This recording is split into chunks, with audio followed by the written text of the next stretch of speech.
ఇక neat paper leak వివాదం దేశవ్యాప్తంగా పెను సంచలనం సృష్టించింది. వ్యవహారంలో నైతిక బాధ్యత వహిస్తూ ధర్మేంద్ర ప్రధాన్ రాజీనామా చేశారు. ఆయన రాజీనామాతో విద్యాశాఖ అదనపు బాధ్యతలను కేంద్ర మంత్రి ప్రహ్లాద్ జోషికి అప్పగిస్తూ ప్రధాని మోదీ నిర్ణయం తీసుకున్నారు. వినియోగదారుల వ్యవహారాల పునరుత్పాదక ఇంధన శాఖల మంత్రిగా ఉన్న జోషి నూతన విద్యాశాఖ మంత్రిగా బాధ్యతలు స్వీకరించారు. ఇక విద్యాశాఖ బాధ్యతలు తనకు అప్పగించడంపై మంత్రి ప్రహ్లాద్ జోషి స్పందించి ప్రధాని మోదీకి ధన్యవాదాలు తెలిపారు. ప్రధాని తనపై ఉంచిన నమ్మకాన్ని వమ్ము చేయకుండా పూర్తి నిబద్ధతతో పనిచేస్తారని ఆయన స్పష్టం చేశారు. माननीय प्रधानमंत्री जी ने पूरा विश्वास रख के मुझे ये जिम्मेदारी सौंपा है। मैं कल कर्नाटक में था, रात को इधर पहुंच के मैं आज सुबह इधर आके चार्ज लिया हूँ, कार्यभार संभाला हूँ। पूरा डिटेल्स जो भी इधर अभी हमको देखना है, निर्णय लेना है, इस सब के बारे में इंफॉर्मेशन लेने का और पूरा मिनिस्ट्री समझने का कोशिश मैंने किया हूँ। लगभग 11 बजे से अभी 3 बज रहे, 3 बजे तक हम कंटिन्यूसली मीटिंग किया है। मुझे विषय नया है, पूरा समझने के बाद डिटेल में आपसे बात करूंगा। मैंने आज चार्ज भी लिया हूं और सीनियर ऑफिसर्स पे डिटेल में बातचीत करने का कोशिश किया हूं। ये बहुत बड़ी डिपार्टमेंट है, इसलिए पूरा समझ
నరసంపేట మాజీ ఎమ్మెల్యే పెద్ది సుదర్శన్ రెడ్డి తీవ్ర అస్వస్థకు గురయ్యారు. హన్మకొండలోని నివాసంలో ఉండగా ఉదయం ఆయనకు గుండెపోటు వచ్చింది. దీంతో కుటుంబ సభ్యులు హుటాహుటిన రోహిణి ఆసుపత్రికి తరలించి చికిత్స అందించారు. మెరుగైన వైద్యం కోసం గ్రీన్ ఛానల్ ద్వారా సికింద్రాబాద్ యశోద ఆసుపత్రికి తరలించారు. కాగా పెద్ది సుదర్శన్ రెడ్డి అస్వస్థకు గురైందన్న సమాచారం తెలియగానే KTR deputy floor leader Harish Rao దిగ్భ్రాంతి వ్యక్తం చేశారు. హుటాహుటిన హైదరాబాద్ నుంచి హన్మకొండకు బయలుదేరి వెళ్లిన ఆయన ఆరోగ్య పరిస్థితి తెలుసుకున్నారు. మెరుగైన వైద్యం కోసం హైదరాబాద్ అంబులెన్స్ లో తరలించారు. ఈ క్రమంలో అంబులెన్స్ వెంట కేటీఆర్ హరీష్ రావు బయలుదేరారు. అంతకుముందు పెద్ది సుదర్శన్ రెడ్డి ఆరోగ్య పరిస్థితిపై రోహిణి ఆసుపత్రి director doctor Sudha Reddy health bulletin విడుదల చేశారు. సుదర్శన్ రెడ్డి ఆరోగ్యం నిలకడగా ఉందని, హార్ట్ స్ట్రోక్ తో హాస్పిటల్ కి తీసుకురావడంతో చికిత్స మొదలు పెట్టామని ఆమె పేర్కొన్నారు. ఇక సోషల్ మీడియాలో వచ్చే వదంతులు నమ్మవద్దన్నారు.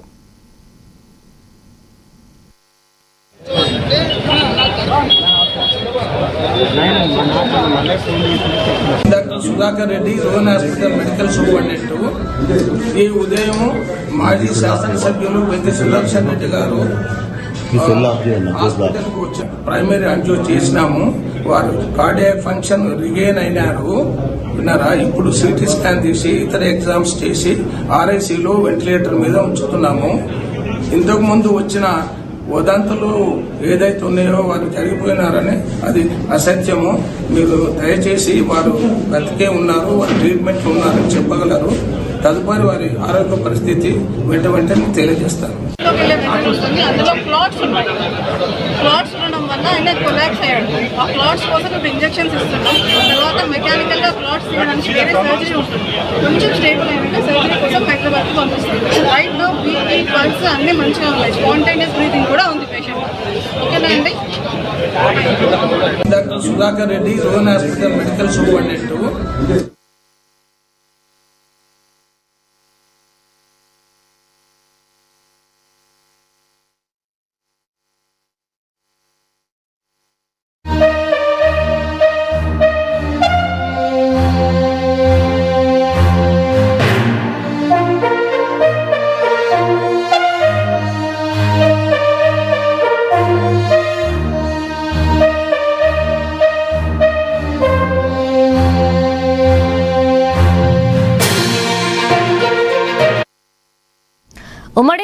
నిజామాబాద్ జిల్లాలో సంచలనం సృష్టించిన కస్టమ్స్ మిల్లింగ్ రైస్ కుంభకోణం గుట్టురట్టవుతోంది. ఇక ప్రభుత్వానికి బియ్యం ఇవ్వకుండా కోట్లాది రూపాయల ధాన్యాన్ని పక్కదారి పట్టించిన రైస్ మిల్లర్లపై విజిలెన్స్ అండ్ ఎన్ఫోర్స్మెంట్ అధికారులు ఉక్కుపాదం మోపుతున్నారు.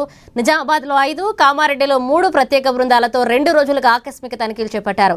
ఈ తనిఖీల్లో ఉమ్మడి నిజామాబాద్ జిల్లా రాష్ట్ర వ్యాప్తంగా ఇక 78 కోట్ల రూపాయల విలువైన ప్రభుత్వ ధాన్యం మాయమైనట్లుగా అధికారులు గుర్తించారు. కేవలం ఒక కాలూరు రోడ్లోని రైస్ మిల్లులో 58 కోట్ల విలువైన 2 లక్షల క్వింటాళ్ల ధాన్యం మాయమైనట్లుగా అధికారులు గుర్తించి యాజమానిపై కేసు నమోదు చేశారు. మరొక వైపు విజిలెన్స్ దాడులపై రైస్ మిల్లర్ల సంఘం బగ్గుమంటోంది. అధికారులు కావాలని వేధింపులకు గురి చేస్తున్నారంటూ జాయింట్ కలెక్టర్ భుజంగరావును సివిల్ సప్లై కమిషనర్ను కలిసి మిల్లర్లు ఫిర్యాదు చేశారు. దీనిపై స్పందించిన జేసీ భుజంగరావు ధాన్యం నిల్వల్లో వ్యత్యాసం ఉంటే ఎవరిని ఉపేక్షించేది లేదు అని స్పష్టం చేశారు.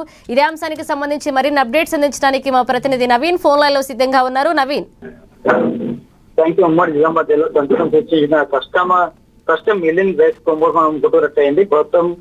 ప్రభుత్వానికి సంబంధించిన బియ్యం ఇవ్వకుండా కోట్లాది రూపాయల ధాన్యాన్ని పక్కదారి పడిచే అశ్వినిపై విజిలెన్స్ అధికారులు అండ్ ఎన్ఫోర్స్మెంట్ అధికారులు కూడా ఈ రోజు ఉక్కుపాదం మోపారు. నిజామాబాద్ జిల్లాలోని 5 అలాగే గ్రామానికి సంబంధించిన 3 ప్రత్యేక బృందాలతో 2 రోజులకు తనిఖీ నిర్వహించారు. ఈ తనిఖీల్లో ముఖ్యంగా నిజామాబాద్ జిల్లా వ్యాప్తంగా 78 కోట్ల విలువైన రూపాయలు వినబడే ప్రభుత్వ ధాన్యంను మాయమాటలో కూడా అధికారులు పిలిచారు. కేవలం ఒక్క కాలూరు రోడ్డులోని సంబంధించి 58 కోట్ల విలువైన 2 లక్షల క్వింటాలు కూడా ధాన్యం మాయమట్లు కూడా అధికారులు గుర్తించారు. దీంతో పాటు 50 కేసు నమోదు చేశారు. మరోవైపు విజిలెన్స్ అధికారులు రైస్ మిల్లు సంఘం కూడా బగ్గమంటుంది. అయితే తాము కావాలని చెప్పి కూడా అధికారులు తాము తరలి తీసుకోని చెప్పి కూడా చెప్తున్నారు. దీనిపై కూడా అధికారులు ఏదైతే ఇది రైస్ మిల్ సంబంధించి ఏదైతే మిల్లింగ్ కు సంబంధించి కూడా ఏదైతే ప్రభుత్వం మిల్లు పట్టించని చెప్పి కూడా కేటాయించేందుకు దానికి బియ్యం ఇవ్వకుండా కూడా రైస్ మిల్లు జాప్యం చేస్తున్నారని చెప్పి కూడా తగినంత ఏదైతే తాము వడ్డిస్తున్నామో దానికి సంబంధించిన బియ్యం కూడా ఇవ్వటం నుంచి కూడా అధికారులు గుర్తించారు. దీనిపై కూడా ఇటు అధికారులు ఎన్ఫోర్స్మెంట్ అధికారులు కూడా ఈ రోజు గత 2 రోజులుగా ఉక్కుపాదం మోపారు. నిజామాబాద్ తో పాటు ఇటు నందిపేట అలాగే మాకు సంబంధించిన మాకు సంబంధించిన కూడా రైస్ మిల్ కూడా చాలా ధాన్యం వరకు కూడా పెండింగ్ లో ఉన్న పరిస్థితి ఎంతైతే వడ్లిస్తున్నారో దానికి సంబంధించిన బియ్యం కూడా ఇవ్వకుండా కూడా తాత్కాలం చేస్తున్నారని చెప్పి కూడా అధికారులు గుర్తించిన పరిస్థితి మాత్రం కనిపిస్తుంది. దీనికి సంబంధించి కూడా అంటే ఎలా చూస్తున్నట్టయితే ఇటు రైస్ మిల్ కావచ్చు ఎలాంటి దాంతో పాటు సొసైటీ ఏదో సొసైటీ మా సొసైటీలో దాని కుమ్మక్కై కూడా ధాన్యం ఇటు గవర్నమెంట్ కు ధాన్యం ఇవ్వకుండా కుమ్మక్కై ఆపుతున్నారని చెప్పి కూడా గుర్తించారు. దీనిపై కూడా అధికారులు సీరియస్ చేస్తున్నారు. ఖచ్చితంగా ఎవరైతే తగిన ధాన్యం ఇవ్వకుండా వారిపై కూడా రైస్ మిల్ కూడా పాదం మోపని చెప్పి కూడా అధికారులు చెప్తున్న పరిస్థితి మాత్రం కనిపిస్తుంది. ఎవరైతే తనకు బియ్యం ధాన్యం ఇస్తున్నారో దానికి సంబంధించిన బియ్యం ఇవ్వకుండా మాత్రం ఖచ్చితంగా ఒక పాదం మోపుతుంది. దాని వారిపై కూడా కఠిన చర్య తీసుకుంటాం. అవసరమైతే రైస్ మిల్లను కూడా సీజ్ చేస్తామని కూడా జేసీ చెప్తున్న పరిస్థితి మాత్రం కనిపిస్తుంది. మొత్తం చూసుకున్నట్లయితే నిజామాబాద్ జిల్లాలో రైస్ మిల్లపై ఎన్నికోసం అధికారులు అలాగే దాడి చేస్తున్న కూడా పూర్తిగా పంచనామం చూసింది చెప్పచ్చు.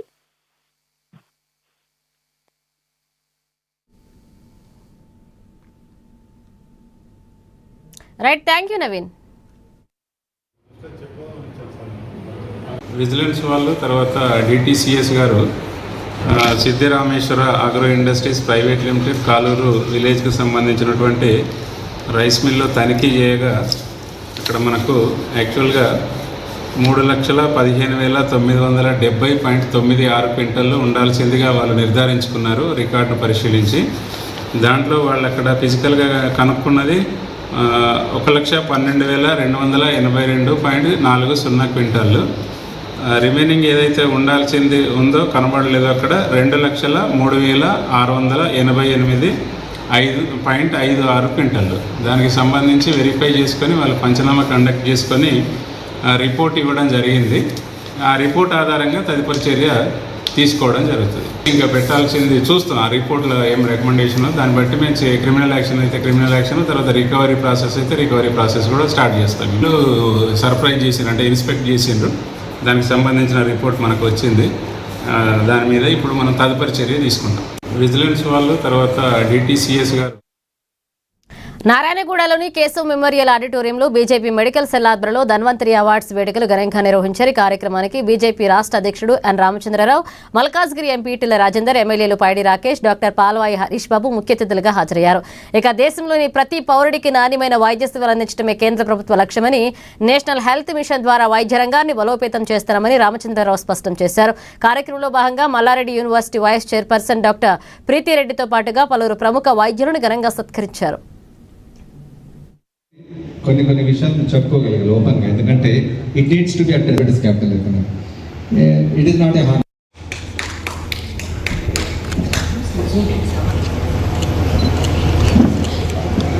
డాక్టర్ వృత్తిలో ఉన్నటువంటి డాక్టర్లు వాళ్ళ ప్రాణాలను పణంగా పెట్టి ప్రజల ప్రాణాలు కాపాడేటువంటి కమిట్మెంట్ మహోన్నతమైనటువంటి వృత్తి అది. ఇవాళ కార్పొరేట్ హాస్పిటల్ వ్యవస్థ వచ్చిన తర్వాత కొంత కలంకమైనప్పటికీ కూడా, కొంత అక్కడక్కడ డబ్బు గురించి చర్చిస్తున్నప్పటికీ కూడా, ఈనాటికి అతి తక్కువ డబ్బుతో జీవితాంతం ప్రజల కోసమే చేసేసిన అనేక మంది డాక్టర్లు ఉన్నారు. ఇవాళ డాక్టర్ వృత్తిని నేను కరోనా సందర్భంలో హెల్త్ మినిస్టర్ ఉన్నప్పుడు చూసినాను. భయకంపితులైనటువంటి సమాజంలో తన కుటుంబాన్ని పక్కకు పెట్టి ఆనాడు ఆ కరోనా సందర్భంలో ప్రజలకు ధైర్యాన్ని, ట్రీట్మెంట్ అందించి లక్షల మంది కాపాడినటువంటి వాళ్ళని కళ్ళాలు చూసినా. కాబట్టి అలాంటి డాక్టర్లకి ధన్వంతరి పేరిట, ఇక్కడ మూలం ట్రీట్మెంట్కే మూలం అంటే ధన్వంతరి పేరిట అవార్డ్స్ ఇవ్వడం, డాక్టర్స్కు ధన్వంతరి అవార్డు అనేది ప్రసాదించడం జరిగింది. ఇక్కడ ఈ యొక్క డాక్టర్ సెల్ తీసుకునే కార్యక్రమంలో నగరంలో అనేక మంది డాక్టర్లు రావటము, వారి సేవలను గుర్తించి డాక్టర్ సెల్ తరఫు నుంచి ధన్వంతరి అవార్డు ఇవ్వడం కూడా జరిగింది. ఈరోజు భారతదేశంలో ఒక ఆరోగ్యకరమైన భారతదేశాన్ని నిర్మాణం చేయాలి అనేటువంటి ఆలోచనతో కేంద్ర ప్రభుత్వం ఉన్నది. దాని భాగంగానే నేషనల్ హెల్త్ మిషన్, ఏదైతే నేషనల్ హెల్త్ మిషన్ ఉందో, ఈ హెల్త్ మిషన్ అనేది మొత్తం దేశంలో అన్ని చోట ఉన్నది. అది ప్యూర్గా 100% సెంట్రల్ గవర్నమెంట్ ఫండింగ్తో అవుతుంది. మన రాష్ట్రంలో కూడా బస్తీ దవాఖానా అన్నీ కూడా నేషనల్ హెల్త్ మిషన్ కింద తయారైనాయి. తెలంగాణలో కూడా అన్ని నేషనల్ హెల్త్ మిషన్ కింద బస్తీ దవాఖాన్ని కూడా నరేంద్ర మోదీ గారి యొక్క ప్రభుత్వం నడుపుతున్నటువంటి విషయం. ఒక్క పైసా కూడా రాష్ట్ర ప్రభుత్వం ఉండదు. సూది నుంచి దూది వరకు కూడా అది డాక్టర్స్ శాలరీస్ కానీ, నర్సుల శాలరీ కానీ, మందులు కానీ అవన్నీ కూడా కేంద్ర ప్రభుత్వం చేస్తుంది. ఎందుకంటే నరేంద్ర మోదీ గారు ఆరోగ్యకరమైన భారతదేశం నిర్మాణం చేయాలని అనుకున్నారు. కాబట్టి స్వస్థ భారత్ అనేది నిర్మాణం చేయాలి. అందుకు అనేకమైన కార్యక్రమాలు తీసుకోవడం జరిగింది. అంతేకాకుండా మెడికల్ రీసెర్చ్ కూడా బాగా పెరగడం జరిగింది. ఈరోజు కరోనా వ్యాక్సిన్ ఏదైతే ఉన్నదో, హైదరాబాద్లో ఉన్న కరోనా అది రీసెర్చ్లో వచ్చినటువంటి ఒక ఫలితాలు. కాబట్టి మెడికల్ రీసెర్చ్ కూడా ఈ మధ్య కాలంలో చాలా పెద్దపీట వేయడం జరిగింది కేంద్ర ప్రభుత్వం ద్వారా. ఎయిమ్స్ అనేవి కూడా ప్రతి రాష్ట్రంలో కూడా పెట్టడం జరిగింది. ఆ గతంలో కేవలం 5-6 ఎయిమ్స్ ఉండే. షెరింగ్స్ బయోఫార్మా నుండి ఈరోజు ధన్వంతరి ఎక్సలెన్స్ అవార్డు సందర్భంగా భారతీయ జనతా పార్టీ వారు మాకు స్టాల్ ఏర్పాటు చేసుకునే అవకాశం ఇచ్చినందుకు హృదయపూర్వక కృతజ్ఞతలు. మరియు వేరే ప్రోడక్ట్స్ ఉన్నాయి కరెంట్లీ మన దాంట్లో. నానోకోలా సి టైప్ 2 హైడ్రోలైజ్ కొలాజిన్ అనే ఒక నానో ఫార్ములేషన్ తీసుకొచ్చాము. ఒక్క నిమిషం అన్న. నానోకోలా సి ప్లస్ అనే ఒక కాంబినేషన్ విత్ హైడ్రోలైజ్డ్ కొలాజిన్, అది మన ఆర్థరైటిస్, ఆస్టియోపోరోసిస్ దానికోసం యూజ్ అవుతుంది. ఇది మనం ఇండియాలో మొదటిసారి తీసుకొచ్చామండి. బయట కంట్రీస్లో అయితే అవైలబుల్ ఉంది, బట్ మన దగ్గర మనం తీయడం ఫస్ట్ టైం. ఈరోజు ఈటెల రాజేందర్ గారు, రామచంద్రరావు గారు, ప్రతి ఒక్కరు విఐపీస్ అందరూ స్టాల్కి వచ్చి మాకు అప్రిషియేట్ చేయడం జరిగింది. And we felt very good. Thank you for the media also. షెరింగ్స్ బయోఫార్మా నుండి విద్యాశాఖ మంత్రి నారా లోకేష్ పై వైసీపీ తిరుపతి చిత్తూరు జిల్లాల అధ్యక్షుడు మాజీ ఎమ్మెల్యే భూమన కరుణాకర్ రెడ్డి మండిపడ్డారు. ఢిల్లీలో విద్యార్థి పోరాటాలు ఏ స్థాయిలో ఉంటాయో నీట్ తరహాలోనే ఏపీలో డిఎస్సీ ఆక్రమణలు నిరూపించాయంటూ అన్నారు. విద్యాశాఖను నారా లోకేష్ పూర్తిగా భ్రష్టు పట్టించారని, స్పోర్ట్స్ కోటాలలో పోస్టు అమ్మకాలు జరిగాయన్నారు. డిఎస్సీ అవినీతిలో కోట్లాది రూపాయలు దండుకున్న లోకేష్ వెంటనే రాజీనామా చేయాలని భూమన డిమాండ్ చేశారు. అలాగే నిరుద్యోగులకు జరిగిన అన్యాయంపై రాష్ట్ర వ్యాప్తంగా అన్ని కలెక్టరేట్ల ఎదుట వైఎస్ఆర్సీపీ విద్యార్థి విభాగ ఆధ్వర్యంలో పెద్ద ఎత్తున ఆందోళనలు చేపడతామని హెచ్చరించారు. ఆందోళన దాని ఫలితం ఈ రోజున అందరికీ కూడా తెలిసింది. ఈ రాష్ట్రంలో, మన రాష్ట్రంలో డిఎస్సి పరీక్షల నిర్వహణ కూడా నీట్ పరీక్షలకు ఏమాత్రము కూడా తీసిపోకుండా పూర్తి అవినీతిమయమై కేవలం ఈ ప్రభుత్వం యొక్క అనుకూలులకు ఉద్యోగాలు ఇవ్వటం కోసమనే పరీక్షలు నిర్వహించటం, పరీక్షల్లో వాళ్ళెవరికి పాస్ మార్కులు వేసి సెలెక్ట్ చేయాలనుకున్నారో వాళ్ళనే సెలెక్ట్ చేయటము, అర్హత కలిగినటువంటి వాళ్ళకందరికీ కూడా మొండి చెయ్యి చూపించటము. దీని మీద వైఎస్ఆర్ కాంగ్రెస్ పార్టీ మా నాయకుడు జగన్మోహన్ రెడ్డి గారు పెద్ద ఎత్తున తన నిరసనను వ్యక్తం చేయటము, రాష్ట్ర వ్యాప్తంగా వైఎస్ఆర్ కాంగ్రెస్ పార్టీ తన గొంతును వినిపించినా ఏ మాత్రము కూడా ఖాతరు చేయకుండా ఇక్కడ విద్యామంత్రిగా ఉన్నటువంటి లోకేష్ గారు తను చేసిందంతా కూడా న్యాయమని, పూర్తి పారదర్శకతతో చేశామని పచ్చి అబద్ధాలు చెబుతూ ఒక్కొక్క ఉద్యోగాన్ని దాదాపు 30-40 లక్షల రూపాయలకు అమ్మేసి స్పోర్ట్స్ కోటాలో అయితే మరింత దారుణంగా సెలక్షన్స్ చేసి ఈ రోజున మేము సచ్యులము అని చెప్పుకుంటున్నటువంటి లోకేష్ గారు మీ ప్రభుత్వంలో ఇంత దారుణమైనటువంటి పరిస్థితి వచ్చింది కనుకనే రేపు వైఎస్ఆర్ కాంగ్రెస్ పార్టీకి సంబంధించినటువంటి విద్యార్థి యువజన దళాలు పెద్ద ఎత్తున కలెక్టరేట్ కార్యాలయాల ముందర ధర్నాకు దిగుతున్నాయి. కాకినాడ జిల్లా కిర్లంపూడిలో ప్రతిపాడు వైసీపీ ఇన్ఛార్జ్ ముద్రగడ గిరిబాబు కీలక వ్యాఖ్యలు చేశారు. తన తండ్రి స్వర్గీయ ముద్రగడ పద్మనాభ జ్ఞాపకాలను గుర్తు చేసుకుంటూ గిరిబాబు భావోద్వేగానికి లోనయ్యారు. తండ్రి మృతదేహం వద్దకు కుమార్తె క్రాంతిని అనుమతించకపోవడం పూర్తిగా ముద్రగడ చివరి కోరిక మేరకే జరిగిందని ఆయన స్పష్టం చేశారు. తండ్రి అంత్యక్రియల విషయంలో పోలీసులు అధికార బలంతో వ్యవహరించారని, ప్రభుత్వం వద్ద నుంచి ఎలాంటి అధికారిక లాంఛనాలు, గార్డ్ ఆఫ్ ఆనర్ కోరకపోయినా బలవంతంగా నిర్వహించారన్నారు. ఇదే సమయంలో తమ కుటుంబానికి అండగా నిలిచిన మాజీ సీఎం వైఎస్ జగన్మోహన్ రెడ్డికి, రాష్ట్ర గవర్నర్, వివిధ పార్టీల ప్రముఖులకు, అధికారులకు గిరిబాబు కృతజ్ఞతలు తెలిపారు. అంబటి రాంబాబుపై కేసు నమోదు చేయడం సరికాదని, విచారణకు ఎప్పుడు పిలిచినా తాము హాజరవుతామన్నారు. ఆవిడ ఒక పార్టీకి వెళ్ళారు, గౌరవించిన వాళ్ళని మేము నెత్తి మీద పెట్టుకుని పూజించుకుంటాం తప్ప దుర్వినియోగం చేసి అధికారం ఉందని మా తండ్రిని బాధ పెట్టే వాళ్ళని మాత్రం మర్చిపో. రాజకీయ విమర్శలకు వచ్చంటారు మీ యొక్క క్రాంతిమయ ఉన్న కారణం? ఆవిడ ఒక పార్టీకి వెళ్ళారు, మేము ఒక పార్టీలో ఉన్నాం. పార్టీలు ఏదైనప్పటికీ కుటుంబం అనేది కుటుంబం అండి, అంతేగాని రాజకీయ లబ్ధి కోసం దీన్ని త్యాగం చేస్తున్నారండి. సరే, ఈవేళ ప్రతిపాడు ఎమ్మెల్యే ఇచ్చేశారు, నన్ను చిత్తుగా ఓడించేసి డిపాజిట్ లేకుండా చేశారు, మంత్రి అయిపోయింది, లెక్కలేని ఆస్తి సంపాదించింది. ఏం కోల్పోయిందండి? At what cost is he earning all that? దేవుడు లాంటి తండ్రిని వద్దనుకున్నా, భూదేవి లాంటి తల్లిని వద్దనుకున్నా, రామలక్ష్మణ్ లాంటి అన్నదమ్ములు వద్దనుకున్నా, స్వర్గం లాంటి పుట్టిల్ని వద్దనుకున్నా, తల్లిదండ్రులు లెక్క చేయని మనిషి ఎవరిని లెక్క చేస్తుందండి? ఏ పార్టీని లెక్క చేస్తుంది? ఏం సేవ చేస్తుంది అనేది ప్రజలు, ఆ పార్టీ నాయకులు ఆలోచించుకోవాలి. ఇది రాజకీయం కాదండి, రాజకీయం కానే కాదు. హైదరాబాద్ వెళ్ళినప్పుడు కూడా 4 సార్లు ఆవిడ ప్రయత్నం చేయడం జరిగింది. హాస్పిటల్లో ఉన్నప్పుడు, నా తండ్రి రూమ్ లో ఉన్నప్పుడు రావడం జరిగింది. గౌరవించిన వాళ్ళని మేము నెత్తి మీద పెట్టుకుని పూజించుకుంటాం తప్ప. ఢిల్లీ వేదికగా జరుగుతున్న పేపర్ లీకేజీ ఆందోళనలకు మద్దతుగా ఖమ్మం పట్టణంలో కాంగ్రెస్ పార్టీ ఆధ్వర్యంలో కొవ్వొత్తుల నిరసన ర్యాలీ నిర్వహించారు. పేపర్ లీకేజీల పుణ్యమా అని ప్రాణాలు కోల్పోయిన అమాయక విద్యార్థులకు కాంగ్రెస్ నాయకులు, కార్యకర్తలు నివాళులర్పించారు. ఖమ్మంలోని కాంగ్రెస్ పార్టీ కార్యాలయం నుంచి ప్రారంభమైన ఈ కొవ్వొత్తుల ర్యాలీ జడ్పీ సెంటర్ వరకు కొనసాగింది. నిరసన కార్యక్రమంలో కాంగ్రెస్ నూతి జిల్లా అధ్యక్షులు సత్యనారాయణ, ప్రముఖ నాయకులు కమర్తపు మురళి తదితరులు పాల్గొన్నారు. దేశంలో విద్యార్థులు ఉసురు పోసుకుంటున్న బీజేపీ ప్రభుత్వానికి కాలం చెల్లిందని, యువత చేపడుతున్న ఉద్యమాలే ఆ పార్టీకి చరమగీతం పాడుతాయని వారు స్పష్టం చేశారు. వ్యతిరేకంగా ఏదైతే మరి వీళ్ళందరూ కూడా ధర్నా చేశారో, ఈ ధర్నా ఇలా భారతదేశ వ్యాప్తంగా కాంగ్రెస్ శ్రేణులు అందరూ కూడా పాల్గొనడం జరిగింది. ముఖ్యంగా మరి ఈరోజే మధ్యాహ్నం మరి ధర్మేంద్ర ప్రధాన్ మరి ఏదైతే విద్యాశాఖ మంత్రి రిజైన్ చేసినారు, ఇవాళ మోడీ, అమిత్ షా విద్యార్థులు, అదేవిధంగా మరి కాంగ్రెస్ పార్టీ ఏదైతే పోరాడడానికి ఏదైతే నీట్ పేపర్ లీకేజ్కి వ్యతిరేకంగా పోరాడారో మరి తల వంచడం జరిగింది. ఇన్ని సంవత్సరాలు వారికి విద్యార్థులందరికీ కూడా న్యాయం చేయాలి. వాళ్ళు ఈరోజు వాళ్ళకి ఏదైతే చనిపోయారో వాళ్ళ కుటుంబానికి ఒక ఉద్యోగం ఇవ్వాలి. మరి ఎక్స్గ్రేషియా రూపంలో దాదాపు 10 కోట్ల రూపాయలు అందజేయాలి. ఎందుకంటే భవిష్యత్తు ఉన్న విద్యార్థులను చనిపోవడం జరిగింది. వారి మానసిక క్షోభని వెలకట్టలేనిది కాబట్టి రాబోయే రోజులలో ఒళ్ళు ఒళ్ళు దగ్గర పెట్టుకొని నీట్ నిర్వహించాల్సింది మేము డిమాండ్ చేస్తున్నాం. గాను తిరగబడినటువంటి విద్యార్థులు ఎవరైతే ఉన్నారో మరి కేంద్ర విద్యాశాఖ మంత్రి రాజీనామా చేయాలని, మరి ప్రాణాలు అర్పించిన విద్యార్థులకు ఎక్స్గ్రేషియా ₹1 కోటి చెల్లించాలని చెప్పి గత కొద్ది రోజులుగా దేశంలో జరుగుతున్నటువంటి ఆందోళనలు మనం చూసాం. దానికి మద్దతుగా రమేష్ కుమార్ గౌడ్ గారి ఆదేశానుసారం మేము ఒక కొవ్వొత్తుల ప్రదర్శన చేపట్టాం.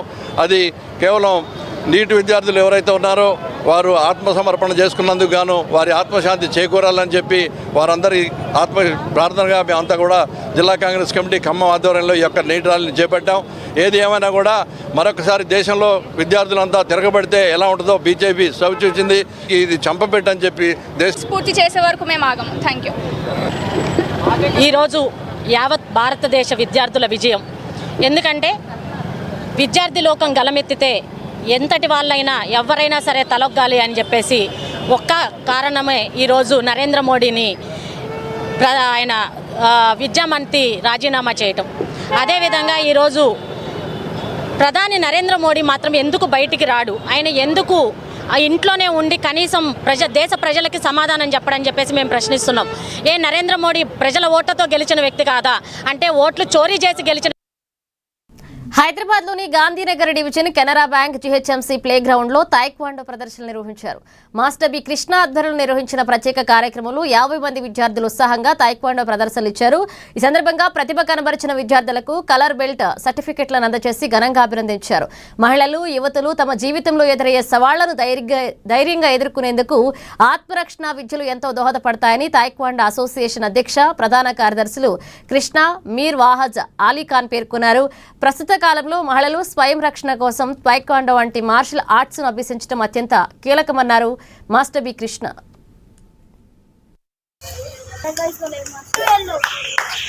హైదరాబాద్ డిస్ట్రిక్ట్ ప్రెసిడెంట్ నేను. నా పేరు కృష్ణ అండి.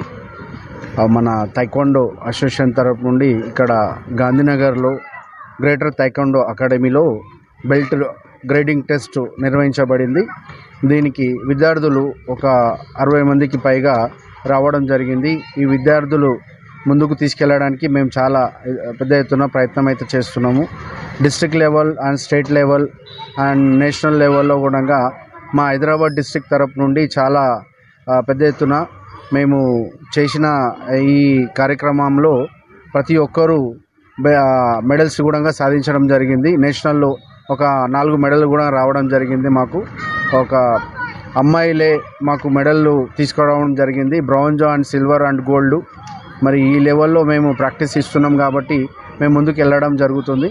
ఇంటూ తర్వాత ఇక్కడ స్థానికంగా ఎమ్మెల్యే సపోర్ట్ ఉంటే మేము చాలా పెద్ద ఎత్తున ఇంకా ముందుకు తీసుకెళ్ళడానికి ప్రయత్నం అయితే చేస్తాం. మహబూబాద్ పట్టణంలోని కోర్టు సెంటర్లో జిల్లా కలెక్టర్ స్నేహ శబరీష్ తెలంగాణ సాంస్కృతిక సారథి చైర్పర్సన్ వెన్నెల సూచనల మేరకు ఎస్ఐఆర్ సవరణ డిజిటలైజేషన్ ప్రక్రియపై అవగాహన కార్యక్రమాన్ని నిర్వహించారు. ఈ కార్యక్రమానికి తహసీల్దార్ కట్టా చంద్ర రాజేశ్వర్, డిపిఆర్ఓ రాజేంద్ర ప్రసాద్ హాజరై ప్రజలకు బూత్ స్థాయి అధికారులకు తగిన దిశానిర్దేశం చేశారు. ఓటర్లందరూ తమ ఎస్ఐఆర్ ఫామ్లను పూర్తి చేసి వేగంగా స్పందించాలని తహసీల్దార్ ఈ సందర్భంగా విజ్ఞప్తి చేశారు. ప్రజల్లో ఎన్నికల ప్రక్రియపై చైతన్యం కల్పించేందుకు తెలంగాణ సాంస్కృతిక సారథి బృందం సభ్యులు భరత్ కుమార్, జబర్దస్త్ రాజమౌళి, ఐలేష్ తదితరుల పాటలు ప్రదర్శనలతో అవగాహన కల్పించారు. ప్రతి ఒక్కరు పాల్గొనాలి. ఫాస్టులను త్వరితగతిన నింపి ఎంఆర్ఓ గారు చెప్పినట్టు డిఎల్ఓలకు అందజేయాలి. ఎందుకంటే సమయం లేదు. ఓటు అనేది ప్రతి పౌరుడికి రాజ్యాంగం ఇచ్చినటువంటి సమానమైన హక్కు కాబట్టి దాన్ని సద్వినియోగం చేసుకోవాల్సిందిగా కళాకారుల పక్షాన తెలంగాణ సాంస్కృతిక సారథి కళాకారులు మిట్టగడుపుల భరత్ బృందం అలాగే ఐలేషన్ బృందం మేరకు ద్వారా విజ్ఞప్తి చేస్తూ ప్రత్యేకంగా మా డిపిఆర్ఓ గారికి మీడియా మిత్రులందరూ కూడా. ఏలూరు జిల్లా ద్వారకా తిరుమల మండలం లక్ష్మీపురంలోని శ్రీ వెంకటేశ్వర సంతాన గోపాల జగన్నాథ స్వామి ఆలయంలో రథయాత్ర ఉత్సవాలు అంగరంగ వైభవంగా కొనసాగుతున్నాయి. బ్రహ్మోత్సవాల్లో భాగంగా 10వ రోజున స్వామివారు సర్వాంగ సుందరంగా అలంకరించిన కల్కి అవతారంలో భక్తులకు దివ్య దర్శనమిచ్చారు. ఉదయం మహిళా భక్తులు భక్తి శ్రద్ధలతో స్వామివారికి సారె సమర్పించగా సాయంత్రం సుభద్ర, బలభద్ర సమేత ఉత్సవమూర్తులను ప్రత్యేక రథంపై ప్రతిష్ఠించి అత్యంత వైభవంగా పూజలు చేశారు. లక్ష్మీపురం ఆలయం నుంచి ప్రారంభమైన రథోత్సవం తిమ్మాపురం ప్రధాన వీధుల గుండా శోభయాత్రగా సాగింది. మార్గం మధ్యలో భక్తుల కోలాటాలు, భజన కీర్తనలు, జయ జయ జగన్నాథ నామస్మరణతో ఆ ప్రాంతమంతా పూర్తిగా ఆధ్యాత్మిక వాతావరణం సంతరించుకుంది.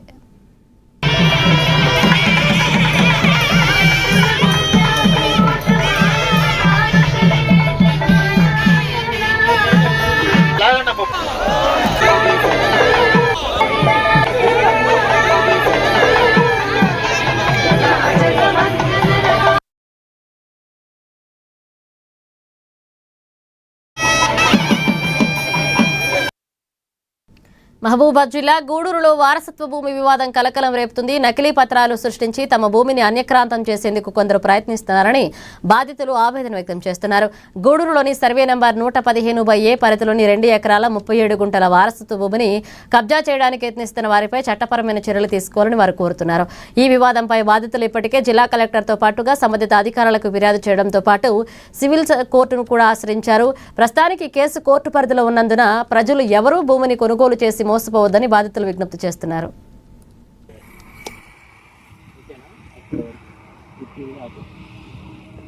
వేములపల్లి మోహన్ కుమార్, మా తాతగారు అయినటువంటి వేములపల్లి నారాయణ, మా నానమ్మ గారు వేములపల్లి వెంకటమ్మ గారికి సంబంధించిన పట్టా భూమి గల భూమి 2021లో మా నానమ్మ గారు కాలం చేసిన తర్వాత నుండి ఈ కుటుంబ పంపకాలు ఎటువంటి కాకముందే ఈ వేణుప్రసాద్ రెడ్డి, మోతే వేణుప్రసాద్ రెడ్డి, నానబాల శ్రీనివాసు, పేసరి శివ, ఇంకా బయటి వాళ్ళు ఈ మా భూమిలో ఎటువంటి పంపకాలు అవనటువంటి భూమిలో ప్లాటింగ్ చేసి రూములు కట్టి కనిలు బాతి ఈ అమ్మడానికి చాలా ప్రయత్నాలు చేస్తున్నారని మా దృష్టికి వచ్చింది. ఇది కోర్టు మహబూబాద్ సివిల్ కోర్టులో నడుస్తుంది, కేసు నడుస్తుంది. కలెక్టర్ గారి పరిధిలో, మహబూబాద్ జిల్లా కలెక్టర్ గారి పరిధిలో కూడా ఉంది. మేము కూడా కేసు వేసాము. దయచేసి గూడూరు గ్రామ ప్రజలందరూ దీని మీద ఎటువంటి కొనుగోలు లావాదేవీలు జరపవద్దని నా మనవి. అంతకుముందు కూడా చిన్న వీడియో చేసి మేము అప్లోడ్ చేసి పెట్టాము గ్రూపులలో. కానీ ఇందులో ఈ పేసరి శివ అని, ఈ మోతే వేణుప్రసాద్ రెడ్డి అని మా మేనత్తల అటువంటి వాళ్ళ దగ్గర కొన్నామని చెప్పి ఆ కాగితాలు, దొంగ కాగితాలు సృష్టించి, నకిలీ వీల్నామాలు సృష్టించి, మా ప్రతాపన్ సుధాకర్ అని చెప్పి, మా మేనత్త అల్లుడు అని చెప్పి వీళ్ళు అందరూ సిండికేట్ అయ్యి భూమి మీద కన్నీలు బాతి. తిరుపతి జిల్లాలో సంచలనం సృష్టించిన వృద్ధురాలి హత్య కేసును పోలీసులు విజయవంతంగా ఛేదించారు. కృష్ణపట్నం రైల్వే స్టేషన్ సమీపంలో నిందితుడిని అదుపులోకి తీసుకున్నట్లుగా తిరుపతి జిల్లా ఎస్పీ ఎల్ సుబ్బరాయుడు వెల్లడించారు. కుటుంబ పరిచయాన్ని ఆసరాగా చేసుకుని అప్పుల భారంతో కూరుకుపోయిన ఓ రైల్వే లోకో పైలట్ ఈ దారుణానికి పాల్పడ్డాడని ఎస్పీ తెలిపారు. బుర్కా ధరించి ఫేక్ నంబర్ల ప్లేట్లు, దొంగిలించిన స్కూటీని ఉపయోగించి అత్యంత వ్యూహాత్మకంగా ఈ నేరానికి పాల్పడిన నిందితుడిని పోలీసులు సాంకేతిక ఆధారాలతో అరెస్ట్ చేశారు. ఇక నిందితుడి వద్ద నుంచి సుమారు 12 లక్షల విలువైన బంగారం, 47,000 రూపాయల నగదు స్వాధీనం చేసుకున్నారు. ఎంతటి తెలివిగా ప్లాన్ చేసినా చట్టం నుంచి నేరస్తులు తప్పించుకోలేరు అని ఈ సందర్భంగా పోలీసులు హెచ్చరించారు.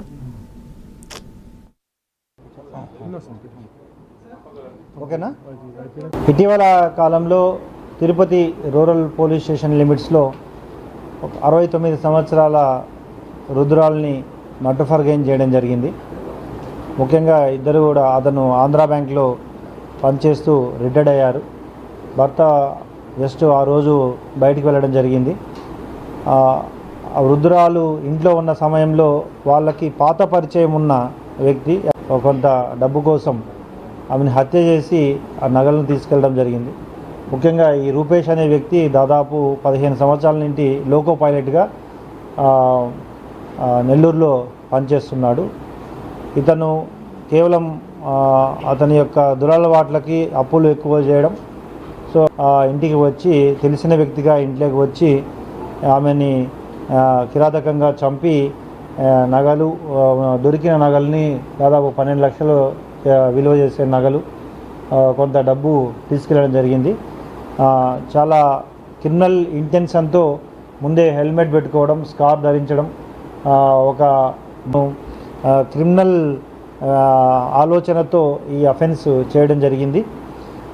ముఖ్యంగా అఫెన్స్ జరిగిన తర్వాత ఇమ్మీడియట్గా అడిషనల్ ఎస్పీ క్రైమ్స్ మరియు సెపరేట్ టీమ్స్ ఫామ్ చేసి అటు టెక్నికల్గా, సాంకేతికంగా ఉన్న ఆధారాలన్నింటినీ సేకరించడం.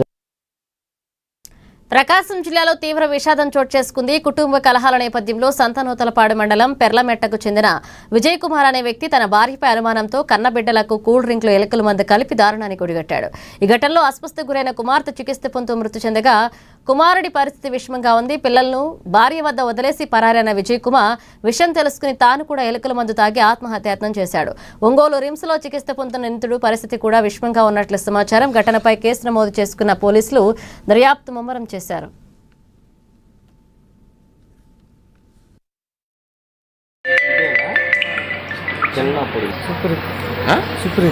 సుప్రీత్. అమ్మాయి పేరు చూపించను.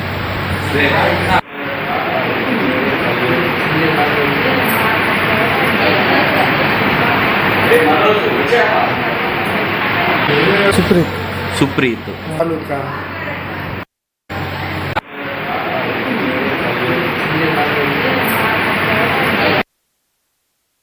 కుకట్పల్లి పోలీస్ స్టేషన్ పరిధిలో రోడ్డు ప్రమాదం చోటు చేసుకుంది. క్రికెట్ ఆడేందుకు స్కూటీపై వెళ్తున్న ముగ్గురు యువకులను అతివేగంగా వచ్చిన టిప్పర్ లారీ బలంగా ఢీకొట్టింది. ఈ దుర్ఘటనలో మహేష్, లక్ష్మీతేజ అక్కడికక్కడే మృతి చెందగా మరో యువకుడికి గాయాలయ్యాయి. సమాచారం అందుకున్న వెంటనే ఘటనా స్థలానికి చేరుకున్న పోలీసులు క్షతగాత్రుడిని ఆసుపత్రికి తరలించారు. మృతుల కుటుంబ సభ్యులకు సమాచారం అందించి మృతదేహాలను పోస్టుమార్టం నిమిత్తం గాంధీ ఆసుపత్రికి తరలించారు. ఘటనపై కేసు నమోదు చేసిన పోలీసులు దర్యాప్తు చేపడుతున్నారు. ఇంకో మహేష్ అనే తోడు, లక్ష్మీతేజ అనే తోడు జగ్గురుట కూర్చున్నాం ఫోన్ ఇవ్వాలి. అక్కడ మెట్రో కాడ యూటర్న్ కాడ బస్సులు ఉండాలని ఇటు వచ్చేసాం. ఇటు వస్తే పక్కన లారీ ఉండే, అది కనిపించలేదు రోడ్డు. ఆడ కొంచెం ఇట్లా గుంతలాగా ఉంది. ఆ గుంతలో పడంగానే కొంచెం హ్యాండిల్ లెఫ్ట్ టర్న్ అయిపోయింది. అది ఇద్దరు పడిపోయారు. నేను కొంచెం ఇటు సైడ్ పడ్డా, అది ఇద్దరు ఆడపడ్డాను. వాళ్ళ పేరు ఒకరి పేరు మహేష్, ఇంకొకరి పేరు లక్ష్మీతేజ. క్లాస్మేట్స్. తిరుపతి జిల్లా చంద్రగిరి మండలం బకారాపేట ఘాట్ రోడ్లో ఘోర ప్రమాదం చోటు చేసుకుంది. ఎదురెదురుగా వచ్చిన కారు టాటా యాస్ వాహనం వేగంగా ఢీకొనడంతో ఈ ప్రమాదం జరిగింది. ఘటనలో కారు పల్టీలు కొట్టగా టాటా యాస్ వాహనం అదుపు తప్పి లోయలోకి దూసుకువెళ్లింది. కారులో ప్రయాణిస్తున్న రాజశేఖరారెడ్డి, శ్రీధర్ నాయుడులకు తీవ్ర గాయాలు కావడంతో పోలీసులు వెంటనే వారిని ఆసుపత్రికి తరలించి చికిత్స అందిస్తున్నారు. మరోవైపు లోయలో పడిపోయిన టాటా యాస్ లో ప్రయాణిస్తున్న వారి కోసం పోలీసులు సహాయక బృందాలు గాలింపు చర్యలు కొనసాగిస్తున్నారు. ప్రమాదానికి గల కారణాలపై పోలీసులు కేసు నమోదు చేసుకుని దర్యాప్తు చేపట్టారు.